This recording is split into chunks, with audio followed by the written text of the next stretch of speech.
ഏകദേശം 25,000 പേർക്ക് ഒരുമിച്ച് നിസ്കരിക്കാവുന്ന ഈ പള്ളി ഇന്ത്യയിലെ ഏറ്റവും വലിയ മസ്ജിദുകളിൽ ഒന്നുകൂടിയാണ്.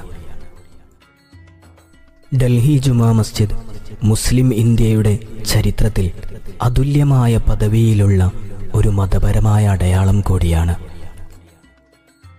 അതിവിശിഷ്ടമായ നിർമ്മാണ ശൈലിയിലൂടെ ഇന്ത്യയുടെ മുഖച്ഛായ തന്നെ മാറ്റിച്ച ഷാജഹാൻ താജ്മഹലിന് ശേഷം നിർമ്മിച്ച വിസ്മയങ്ങളിൽ ഒന്നുകൂടിയാണ് ഡൽഹി ജുമാ മസ്ജിദ്. മസ്ജിദിന്റെ നിർമ്മാണം 6 വർഷം നീണ്ടുനിന്നു. ഏകദേശം 5000 തൊഴിലാളികളാണ് ഇതിന്റെ പണിക്കായി ചുമതലയേറ്റത്.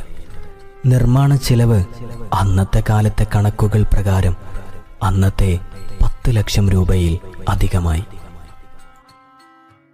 ചുവപ്പും വെളുപ്പും ചേർന്ന മാർബിളുകൾ, ഖുർആനിന്റെ വചനങ്ങളാൽ അലങ്കൃതമായ ചുവരുകൾ, കൈവിരുതിൽ തീർത്ത തറക്കല്ലുകൾ എന്നിവയിലൂടെ മുഗൾ കലാരൂപത്തിന്റെ കാതലായ ദൃശ്യവിസ്മയം നമുക്കിവിടെ കാണാം.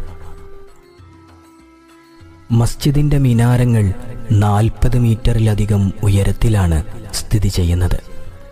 അവയിൽ നിന്നുള്ള ദൃശ്യങ്ങൾ പഴയ ഡൽഹിയുടെ മനോഹാരിതയും ആധുനിക ഡൽഹിയുടെ തിരക്കുകളുമൊക്കെ ഒരുമിച്ച് കാണാനാകുന്ന അപൂർവ അനുഭവം നമുക്ക് സമ്മാനിക്കുന്നു.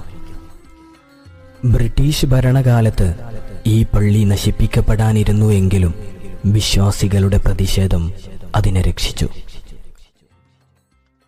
വിഭജനത്തെ തുടർന്നുള്ള കലാപങ്ങൾക്കുമിടയിൽ ജുമാ മസ്ജിദ് ഒരുപക്ഷെ ഏറ്റവും വലിയ ആയിരങ്ങൾക്കായുള്ള ആശ്വാസ കേന്ദ്രമായിരുന്നു. പ്രാർത്ഥന മാത്രമല്ല, ആശയം, അഹിംസ, ദയ, സഹിഷ്ണുത എല്ലാം ഇതിൻ്റെ